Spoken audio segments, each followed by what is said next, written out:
I'm talking today with the 2002 winner of the Lawrence O'Shaughnessy Poetry Award at the University of St. Thomas, Frank Ormsby. He is the sixth winner of this prestigious literary award, which is unique in recognizing the talents of contemporary Irish poets. In March 2002, Frank is joining us today to discuss his three of his collections of poetry. Great to have you today, Frank. I'm glad to be here, I wonder if you could, just very in a very simple way, I wonder if you could take us back to how you first became enchanted by the craft of poetry. I suppose it happened when I was 9 or 10 years old at primary school in the north of Ireland, specifically in County Fermanagh, which is about 100 miles from Belfast, a county bordering on the Republic of Ireland. I can remember an English teacher setting us a poem to write for a competition at Enniskillen Show. And I can't remember now what my own poem was about, but I do remember very clearly that I won a prize for it. And I think I kind of fell in love with poetry from that point and began writing. I suppose the biggest influence at that point was the poetry that I came across in the school's anthologies, which was very wide ranging. It tended to be, of course, mainly English poetry, bits of Shakespeare and so on, but also, in children's anthologies in particular, poets like Robert Louis Stevenson and Walter de la Mare and so on were very, very popular. Hardly any Irish poets ever appeared in those anthologies. Occasionally you got, early Yeats, something like The Fiddler of Dooney, I remember coming across, and The Lake I Live In Is Free, quite early on. But the only other Irish figures who ever turned up there were James Stephens, I suppose, and Joseph Campbell, and very, very occasionally someone like Louis MacNeice. Now, you're writing in the north of Ireland. Can you just talk about a little bit, before we talk specifically about your individual poems, how that background, the conflict, the turmoil in the north of Ireland, has that helped to stimulate your poetry, or has it obstructed it, or is it something that impels you towards poetry, or how does it relate to the craft of your writing? Well, I'm not sure that the turmoil in itself propels towards poetry, but I suppose once you become interested in poetry and begin writing poetry, it's almost inevitable that you begin to reflect what's happening around you. I mean, I suppose everybody begins by writing about their own experiences, their experiences of their particular society. And growing up in the north of Ireland as part of the Catholic minority community there, I was always deeply aware, I mean everybody was from a very early age, of divisions between Catholics and Protestants. The tensions were particularly strong in Fermanagh because there was a small Catholic majority actually in County Fermanagh, and many people in Fermanagh felt resentfully that when the border was being drawn, many of them should in fact have been included, whole sections of the county should in fact have been included in the Republic of Ireland.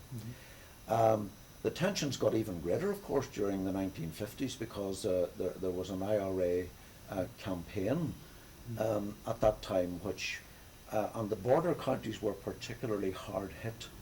I can remember part of the news in my boyhood was of Royal Ulster Constabulary barracks buildings in various towns in County Fermanagh being attacked, being bombed.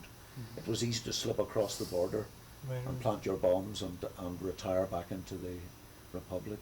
And of course there were even ballads written about some of the IRA men who were killed in various attacks. I can remember some of these ballads very well. They had a kind of currency in the Catholic nationalist population. We were very, very aware all the time that we were educated, Catholics were educated in different schools from Protestants. We played different games. There were very, very few points of daily contact.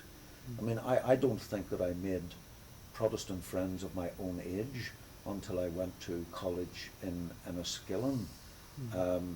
at the age of 12, and I would say that even then I was probably 14 or 15 Mhm. before I made Protestant friends. Mhm. So I suppose my experience was very similar to that of Mhm. a lot of children growing up in the north of Ireland in that time, whether in rural areas Mhm. or in cities like Belfast and Derry.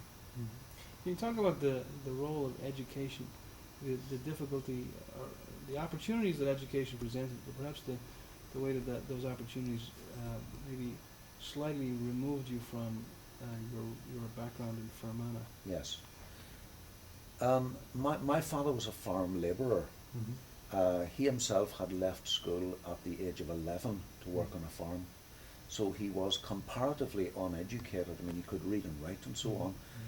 Um, uh, Similarly with my mother, she was a farmer's daughter. She also left school at the age of 11.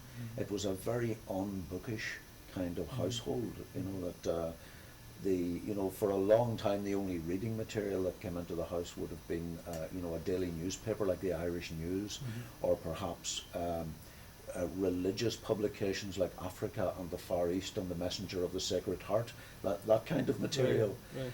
Um, but once I became interested in poetry, I began to borrow books, and eventually I was able to buy books. And in particular, when I went to a grammar school in Enniskillen, my education gradually began to take me away from my immediate family. I mean, I was very conscious at the time that it had driven a kind of wedge between myself and my parents, in particular. Um, I suppose in some ways it's an unhealthy thing, because it does cause division within the family, and you do begin to grow away from people within the family in a way that's distressing. In an odd sort of way, it was probably also quite fertile in relation to writing, because if you're turned in upon yourself, and your life becomes an almost withdrawn kind of life. The reading and the writing become more and more important, and the writing in particular almost becomes a way of filling up those gaps of communication. It's almost as though you're communicating with yourself. Well, let's talk about the writing and the gaps in communication. One of the first collections you had you wrote was A Store of Candles, which came out in 1977. And there's one of the first poems that I'd like you to take a look at, if you wouldn't mind, is the third part of a piece called, it was titled "A Fly in the Water." Yes. I wonder if you wouldn't read that and Yes. perhaps discuss it a little bit. A fly in the water. The cool of the evening. The whole loch belongs to a man in a rowboat. From here, it seems his sole aim is to reach the centre. So straight his prow, so bare the far shore of coves and beaches. I'd like to think he has cast off by choice from the practical farms, his leisurely track a clean act of indulgence. Closer though, I trace a line's trail in the water, just in case. Now, the line in that poem that really strikes me is the practical farms.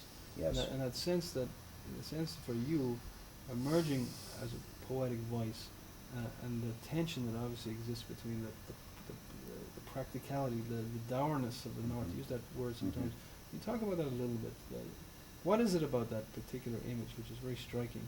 It seems to me to be almost an image of poetic harmony or poetic inspiration that struck you. Well, I suppose in a way that this is part three of a little sequence which is called the practical farms, and it's very much about the almost functional kind of practical outlook that many of the people that I grew up with had. Right. So I suppose there's a kind of admiration for that, I think, in the poem. I mean, there's a level in which I respond to all that. But I suppose there's also a kind of yearning to get beyond that in some sort of way, to get into some kind of realm of the imagination. And perhaps that's why there's an image there of perhaps that's why the image of the man in the boat is initially so attractive to me, because it looks as though he's trying to reach some kind of centre. It doesn't even look as though he's heading for the far shore, because there doesn't seem to be anything particularly important or anything that would strike you as a destination.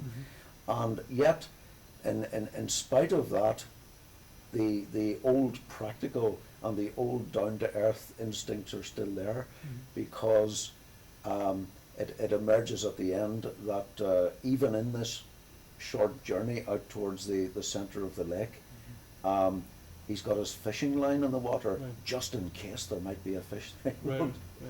So it's sort of a combined image of practicality and poetry. Yes. Using the image.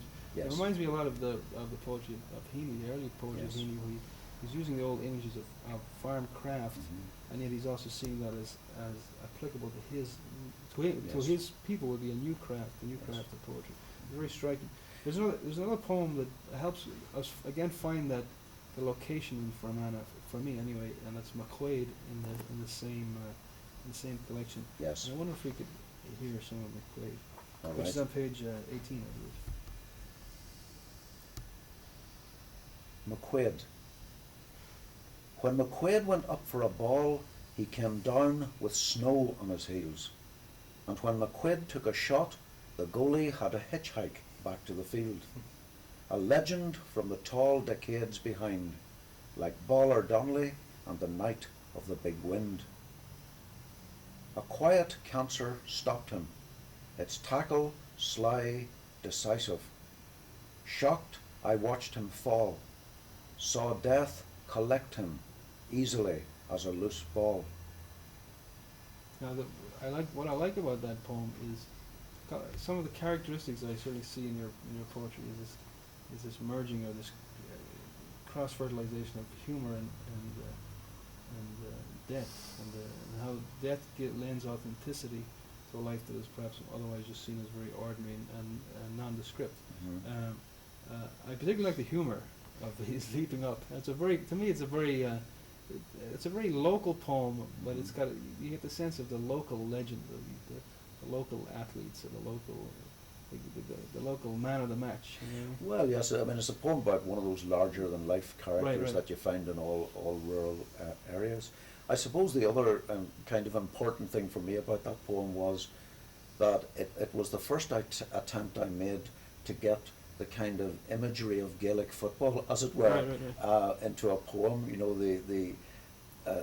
the expression to go up for the ball meant to jump for the ball. Absolutely. And of course the image of collecting the loose ball as well. I mean, there's these were some of the idioms of Gaelic football.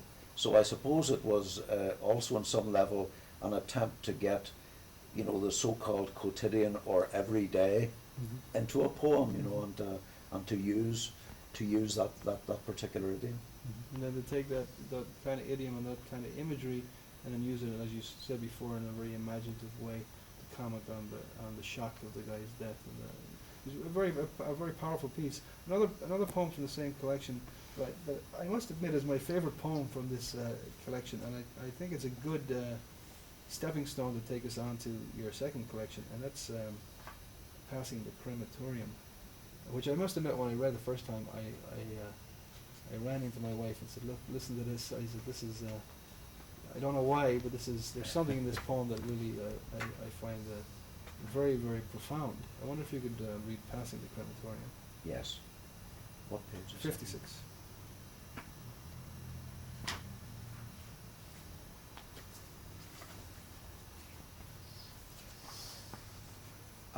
Passing the Crematorium really arose out of it arose out of a day in Belfast when I was actually learning to drive.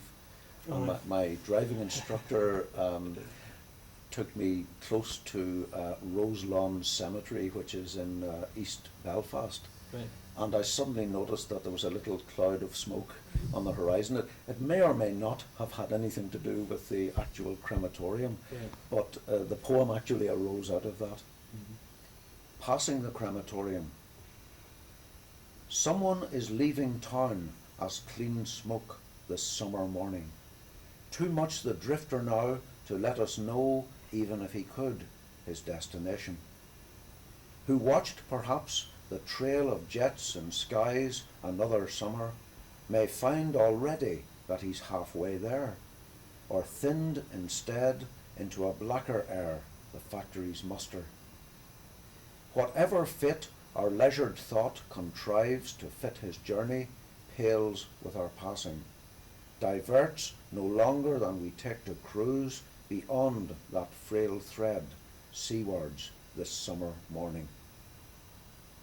I wonder if you could elaborate. Again, I like that Belfast imagery with dark smoke in the factories, and again, it's a key to open up the door into fundamental mysteries that poetry touches on. I wonder if you could elaborate on those last few mysterious lines, the attempt to try and figure out what is that little trail of smoke. I wonder if you could talk about the last few lines there. Well, I think that I suppose in a way that this is a poem about being reminded suddenly in the course of your everyday pursuits of death, Right. and of taking on board this reminder, but then continuing with your everyday existence as you have to. In terms of language, I suppose one of the things that I did deliberately in that poem was that I repeat the phrase "this summer morning." Now, the first time it occurs at the beginning of a line.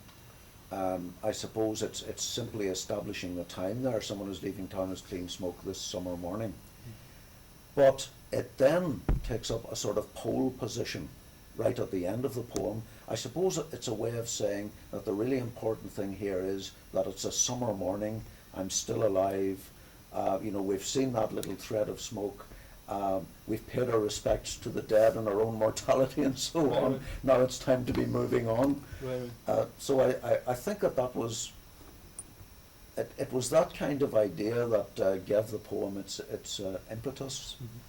Well, speaking of moving on and taking death as our companion, why don't we talk about your fantastic collection of poetry, Northern Spring, from 1986, which very, very generally concerns the American GIs who were stationed in Northern Ireland for a while during the Second World War. I wonder if you could talk about the idea behind the collection before we look at individual. Well, yes, the central sequence is this sequence in Northern Spring, which, as you say, it's about the spring of 1944 in the north of Ireland, where you've got a large number of, British soldiers, Polish troops, Belgian troops, and in particular a very large contingent of American GIs preparing for the Normandy landings. And the war ended a few years before I was born, but everybody in the locality had stories about the Americans, the Yanks. I listened to many of these stories when I was growing up, and it had a kind of appeal to the imagination. When I came back to this, I was thinking about these soldiers, I suppose, largely as I was trying to imagine what their lives were like in America before they arrived, what they made of Northern Ireland when they were there, their experiences in France, and the experiences of the survivors who returned to America. But as the sequence was being written, it also made me think about various groups or ethnic groups and so on, or soldiers like the American GIs who had visited the north of Ireland or settled in the north of Ireland or left their mark on the place in some way. And it suddenly seemed quite a salutary thing to do, in a province where you've got this basic polarization between Catholic and Protestant, nationalist and unionist.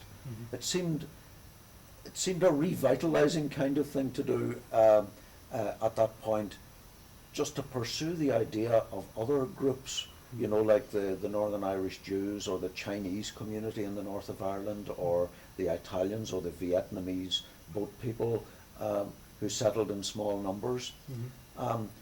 It was a way of kind of complicating the picture, I suppose, and reminding people that there was a world out there beyond the basic basic polarities. I wonder if we could hear from one of the poems. There's one I particularly found striking. Um, 13 Apples, Normandy, 1944. Patrick, that 13 is the number of the Oh, poem. oh 13, Yes, 13 apples. Apples. Normally 1944. It's on page 16, I believe. I like 13 Apples more, but maybe the second edition. It's poem number 13 Number in 13. the sequence. Right. Apples, Normandy, 1944. Was it D+10 or D+12 we caught the war artist sketching apples? I'm sick of tanks, he said. I'm sick of ruins. I'm sick of dead soldiers and soldiers on the move and soldiers resting. And to tell you the truth, I'm sick drawing refugees. I want to draw apples. For all we know, he's still sitting under a tree somewhere between the Seine and Omaha, or russet with pleasure striding past old dugouts towards the next windfall, sketchbooks accumulating as he becomes the Audubon of French apples, or works on the single apple, perfect, planetary, of his imagination.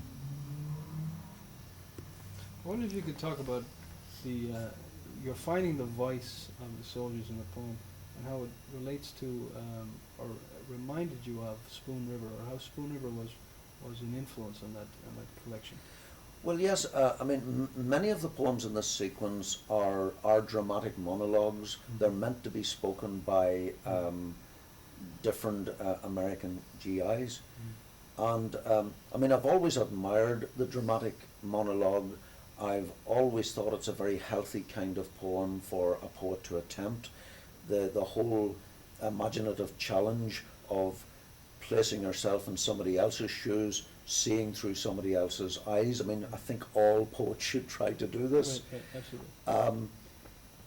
In the Spoon River anthology was certainly a poem that appealed to me from very early on, because it's this series of monologues. Very often the dead are given voice in this poem. I suppose in this particular case here, it's a poem about a war artist who rebels against his official function and is determined to do what appeals first and foremost to his imagination. And I suppose it's really a poem about the kind of pressures that were brought to bear on writers in the north of Ireland around 1968-69 to write directly about the Troubles. I mean, there was a definite journalistic sort of asking of the same question that was asked in England at the beginning of the Second World War: where are the wars? Right. And I mean, I think that most of the poets in the north of Ireland resisted this pressure quite properly, I think. I can remember Michael Longley writing somewhere, for example, that he felt that events like those in the north of Ireland had to be assimilated in some kind of way. They had to find their own imaginative depth before a writer could properly write about them, or write about them in a way that did justice to these terrible things. I can also remember Seamus Heaney writing that for the poet in the north of Ireland after 1968. One of the big challenges became what he called the search for images and symbols adequate to our predicament, is the phrase that he used. So, although this is a poem about an American war artist in the spring of 1944, I suppose I was thinking very much about contemporary pressures on Ulster poets at that particular time. Can we wrap up today, Frank? We're looking at your most recent collection from 1995, The Ghost Train, and again there's an embarrassment of riches of choices here, but I particularly like one of the last poems of Helen, it's on page 51, which I in the background of the violence and the attempts at peace agreements in the north in the 90s, it sets a nice little counterpoint of new life and new hope. I wonder if you could read that poem. Yes. Helen, born 12th of August 1994. The war will soon be over, or so they say. 5 floors below, the Friday rush hour starts. You're out and breathing. We smile to hear you cry. Your long fingers curl around our hearts. The place knows nothing of you and is home. Indifferent skies look on while August warms the middle air. We wrap you in your name. Peace is the way you settle in our arms. There seems to be more than one layer of meaning with that last line. Peace is the way you settle it. What if you could just talk about that Well, I think of that as being a very personal poem and also on a certain level a sort of public poem. right? It's part of a group of poems about being an expectant father again after a period of 24 years. And during the time when we were expecting Helen, it was a particularly turbulent period in the north. Mm-hmm. Some terrible atrocities around the time of her conception. Mm-hmm. But by the time she was due to be born in August of 1994, the first rumours were beginning to come through of the possibility of a lasting ceasefire, the possibility that peace might be around the corner. Mm-hmm. So I suppose both the personal exhilaration of the birth is coupled with some kind of sense of the symbolic possibilities as well. That this might not just be a new child, but in the public sphere it might also symbolise some kind of new beginning in the north of Ireland. Well, in that it brings us full circle from the authenticity of death to the authenticity and the hope of peace and new birth.